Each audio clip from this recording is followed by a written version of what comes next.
Afternoon and welcome to another edition of Salon Talks. I'm Allie Joseph, and today I'm joined by a very interesting author with an equally interesting backstory.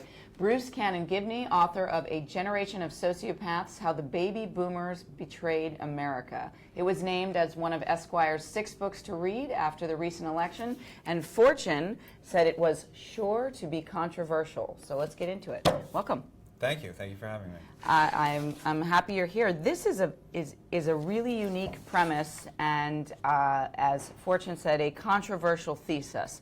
Tell us a little bit about the book and what the genesis of it was. Sure. So I really wanted at first to understand why America had been stagnating, because it struck me that every challenge after 1946 seemed fairly trivial to every challenge that had come before, right? There was no continent to settle. There were no world wars to fight. Vietnam was certainly not on the scale of World War I, World War II, and so on down the line. You'd have temporary setbacks like Vietnam or the JFK assassination. But something about American dynamism really seemed to peter out in the 1990s. And I first tried to answer this question in a 2011 essay, What Happened in the Future?, which circulated around Silicon Valley, and I thought that Silicon Valley was getting a little too enthused with these sort of Me Too products or the social networks light, so not really your Facebooks, but more sort of your Snaps per se.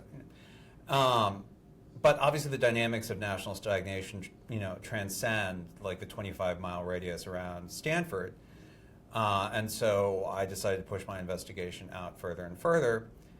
And that eventually led me to the baby boomers, because their policies and their behaviors, both individually and politically, have been radically different than that of any generation we've seen before. And although it's too soon to arrive at a definitive answer, they seem to be quite different from the behaviors and policies of younger generations. Great. So let's just distill this a little bit for the people who are watching. A generation of sociopaths makes I think, posits that the baby boomer generation is sociopathic in its behavior because it was the first generation to have a completely different approach to life, right? More permissive parenting, more television, TV dinners, perhaps less unity in the family than before. That's a pretty strong premise. Nobody likes a sociopath. What do you see the difference is between these folks, and how are they responding to this and subsequent generations? Sure. Well, something like close to 70 million Americans did appear to like a sociopath to one degree or another a few months ago. So, but I think the salient difference between the boomers and the generations that came before and the generations that came after are a set of behaviors that I do think correspond to the clinical indicators for sociopathy. So, which are? Sure. So, just to summarize, it's basically me first and Dan the consequences, but to run through the list, it's improvidence, so an inability to plan for the future. You can see this in cohort savings rates, which start falling when the boomers enter the workforce. They really just don't save for their future, and if you're much under 50, you're going to find that out when your parents start coming to you for help. Same thing applies nationally on Social Security, right? So all these personal behaviors translate into international policy. Climate is another sort of indicator of both improvidence and lack of empathy. So they don't really care that much about people other than themselves. Even strange things like an inability to form lasting relationships. You can see this like in the rates of divorce, which are generationally unique at comparable points in marriage. So we only really have data for younger generations through about the 10th year of marriage. But if you look at the 10th year of marriage for younger generations versus the prime boomers, you actually see that the rates of divorce have been declining for the younger people. So they can't even, so not only are they different from prior generations who were sort of famously like, they couldn't get divorced, they were going to stay in it for the children, what have you. They're actually different from their children as well, who were raised in a much more permissive environment and an era of no-fault divorce, easy divorce. And you can populate the entire clinical checklist this way. And you can see also how it matches to national policy. So, sociopaths tend not to plan for the future. And there's been really a massive subsidence in investments in infrastructure, research and development, all things where the payoffs could be expected to occur after the boomers' lifetimes. and much more towards consumption. So they'd rather allocate those dollars to themselves. Okay, so you are a smart dude and you use a lot of big words. So let's just distill this for all the people. Basically, boomers, improvident, they don't save, they don't prepare, right? They also lack empathy, a sociopathic trait. They don't really care. You're saying what happens to the earth, and they aren't good at saving in making decisions, right? So how has that filtered through your book, and how did it prove out? Like, what did you learn after positing that these people are all sociopaths, and what happens to them now? Right. So I don't posit that all boomers are sociopaths. I just suggest that a very large fraction of them are, and that actually the National Institute of Mental Health conducted a survey in the 1980s. It's one of the few large-scale surveys ever done on American mental health. And they found significantly higher levels of sociopathy in boomer age cohorts then, and speculated that it would get worse over time, and I think it has. And the way that's played out would be irrelevant but for one fact, and that's that the boomers are an enormous generation and have had the opportunity to influence national policy.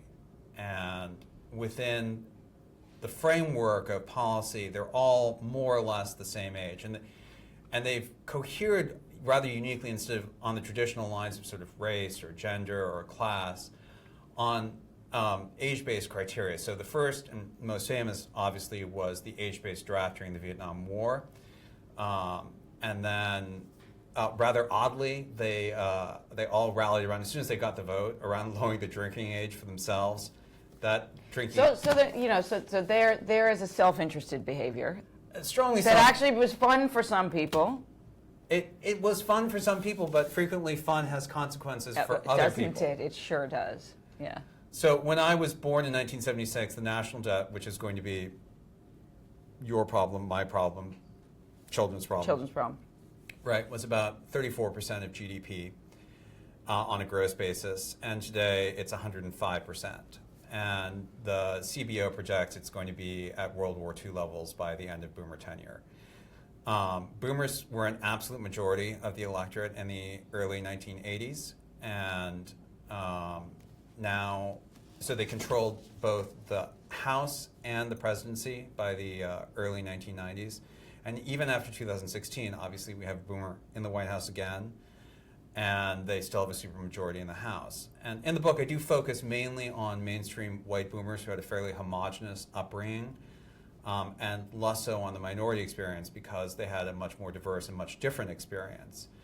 And I think that's what allows one to sort of make certain generalizations about a generation which might otherwise be harder to make, right? So the 1950s that they grew up in were not sort of notorious for their incredible diversity, right? Conformity is the word that leaps to mind. They were all kind of raised in the same way, and they subsequently all sort of behaved in highly similar ways, at least on the policy front. Mm-hmm. We will talk some more about this, but if you're just joining us, I'm joined today by Bruce Cannon Gibney. I said that right? And his new book, A Generation of Sociopaths, How the Baby Boomers Betrayed America. And he has a fairly controversial thesis that many, not all, of the baby boomer generation exhibit sociopathic behavior, and that it has thus contributed negatively to the standing of the country, the recent electorate, and that the boomers have squandered the greatest inheritance in history, and that they are shamelessly irresponsible about crises from entitlements to the environment, among other things. So how did you decide which population to study within the boomers? Because you just mentioned that it was broken down against, across class lines and perhaps racial, ethnic lines. Right, so I really approached it sort of like a litigator and engineer. I looked at the numbers and I looked for the flow of money, and I wondered who was benefiting and why, and over what period of time the economy had stagnated. So what you'd expect to see is, as boomers take formal power, it would probably take 2 or 3 years for that power to translate into policy and effect. And so you'd expect to see sort of a rising tide of scandal and corruption and disaster. and indifference to the future from, let's say, the mid to late 1990s on, and then the economic consequences of stagnation and rising debt thereafter. And that is, in fact, what happened. And as you look for the people who were in power, they were all boomers, essentially.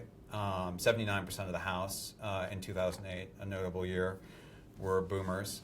And their constituents, the political constituents, were boomers. They were the most important electorate. There were more white boomer voters in the 1990s than there were of all minorities combined. I have a question coming in from our audience here in the the interwebs and Facebook, which I think is important because it's a contrast. What are some good things that boomers have created? So there are large parts of America that are still highly functional, and my premise is not that of the president. I don't. So implicit in "Make America Great Again" is that America is not great now. I actually do. America is better now than it was when I was born. And we do all also have, I think, generationally, the premise that every generation wants to do better for its children than we were able to do, than the parents were able to do. And so, is that happening? No, it's not. There is a paper from Brookings, and there's plenty of data in the book. So cohorts that were, in their 20s to 30s in the 1980s, that is to say, sort of boomerish cohorts, experienced substantially rising incomes over their working lives. That's much less true today. I think most of your viewers who are much under 30 will have viewed the past decade, the first decade of their working lives, as at best a wash, and certainly substantially below expectations. And the literature suggests that basically you never recover from early life income losses. So there's already sort of a tangible effect, even for people who are just entering the workforce, and that's disappointing. And I think the greater challenge over the long term is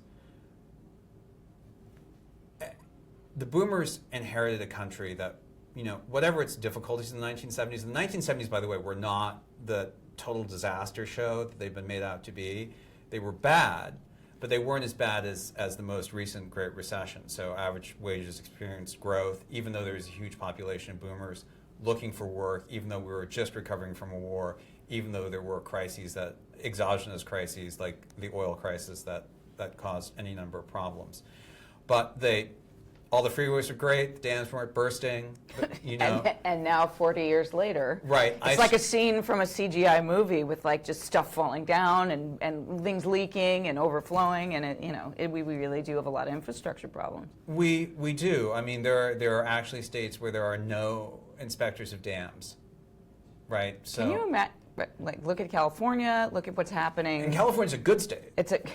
Yes, it's amazing. Although we'll see if the current administration actually does one of the things that they said, and Mr. Trump said, and bringing more jobs and infrastructure. I'm sure he will to certain areas. So if he wants infrastructure, there were projects that were ready to go, like high-speed rail and electrification of trains in California. Obviously, California is the home of godless Clintonistas, so that funding was pulled earlier this week. And Arnold Schwarzenegger. Who he loves. Who's great, who's not a boomer. He's an immigrant. I exclude from my calculations immigrants because they don't have the same sort of relatively homogenous upbringing. But I think the blue states, which is where the people live and where the money are going to be screwed, if I can say that on. Go ahead. All right, I think blue states. We're I think screwed you're going to be screwed here in New York. Yeah.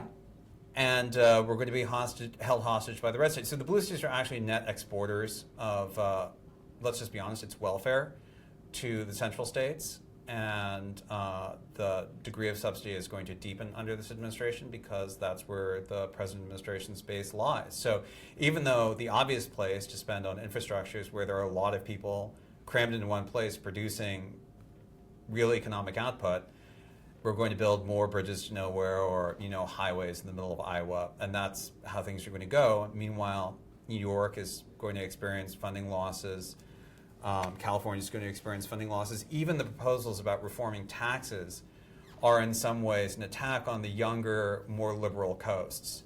So that once you eliminate the deductibility of state income taxes, for example, you're punishing working people, that is to say, younger people, the boomers who are approaching retirement or are already retired, and you're punishing liberal values. We could really get deep into some of the ironies in the statistics that you just cited, but then we would be here all day, much as I would like to. That'd be really interesting. I mean, you'll sort of like, we're going to create these jobs in this outdated industry, and so nobody will be on welfare, but the wealthy states will export more people. So there's all kinds of contradictions. I think I wanted to go back to what you said about the millennials and the generation and the descendants of the boomers. How did the boomer behavior as parents perhaps negatively affect their children, and how they have perceived this world of entitlement and the behaviors that are often mocked, in comedy and so forth at the moment? Because, this is like the millennials, people who have no consciousness. All the studies show that I've seen anyway, that they only want to do jobs that have a social relevance or some sort of social benefit, and yet they don't want to get out of bed and go to work. So, yeah, I don't know how many of those studies I believe. I think the millennial, and to the extent that people want to do jobs that have social meaning, I think that's a good thing.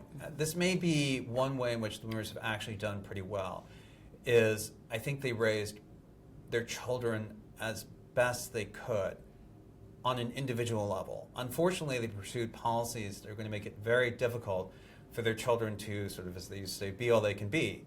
Because in 2030, when we inherit this mess, we'll have World War II levels of debt, we'll have unaddressed climate change, Social Security will be about to run partially insolvent. That happens in 2034, coincidentally right around the actuarially forecasted demise of the median boomer. And so on down the line. And for however much young people want to do a good job, when you arrive at a very stressful period in history, where all the problems were in fact actually avoidable, and that's the true tragedy, asking people to behave incredibly selflessly gets harder and harder. And at a certain point, it's not a probable outcome. And so no matter how good the millennials are, and they're a very diverse generation, much harder to characterize than the boomers, who are sort of 78% white and all raised in roughly the same way, and the millennials are much more pluralistic and diverse and of different backgrounds. The boomers have bequeathed a situation which may make it extremely difficult for the millennials to live up to their own aspirations.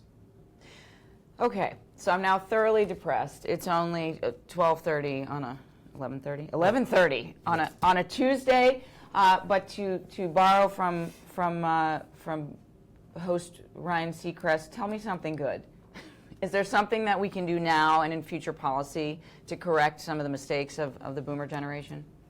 Yeah, absolutely. The window of time is short, but fortunately we have elections every 2 years and every 4 years. So in 2018, I think younger people especially, 2018, by the way, is the first time the millennials will outnumber the boomers as I define them.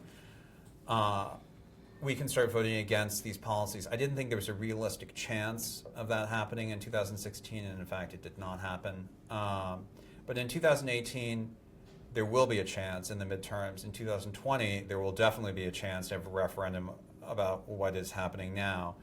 And we can pursue much more pro-social policies. We can try and fix Social Security. It's much cheaper to do now than it is to do later. We can try and address the climate in a truly serious way. So this month's decision to undo the Obama administration's entire environmental legacy is unhelpful, and that cost will come back compounded in 4 years. But it will still be bearable. But the time to do something is in the next let's hope it's not 4 years. Well, which would imply that people young and old have to mobilize now, and there is so much action, that we see every day to the point where it's difficult to even keep up with all the rallies and the activism and stuff like that. So what do you think the most concerted way and the most efficient way to affect the midterm elections is? Vote. Millennial voter participation rates are lower. That's normal. Younger people tend to vote less frequently than older people. And the choices in 2016 were less than ideal. The only real champion of youth was Bernie Sanders. He was not an option by the end. Right. So go out there and vote. Very diplomatic of you, by the way. I am going to put my hands in the frame here. Yes. Hands. Very good. Yes. Yeah. That's the Democratic Party would not put him up, and so yes, he was not an option, and some people are still disappointed about that. And but voting, of course, and there was a groundswell of people who came out after the recent elections and were protesting, to which people said, well, but did you vote? And then we saw that shocking statistic of how few people actually came out because they thought it wouldn't make a difference, which is a terrible premise, and will never affect change. Right, but for now, we have a relatively free franchise. The boomers haven't been particularly keen on that, as they're voting, they're gerrymandering, their gutting of the VRA, and so on down the line have shown.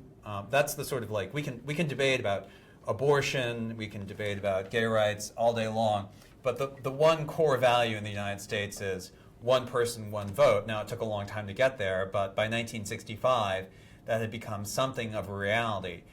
And for as long as we have the franchise, which they're working on right now, so enjoy it while you've got it, use it.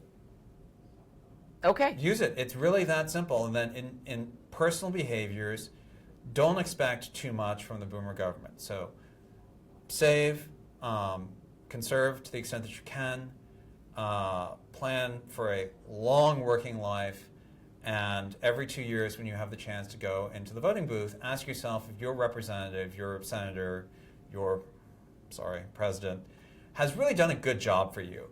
And if the answer is no, then vote them out. Most people vote for incumbents. Most of the incumbents are boomers. And if you believe sort of my thesis, then most of the boomers should be viewed with at least some degree of suspicion. These people just keep coming back and back and back. And if you want to look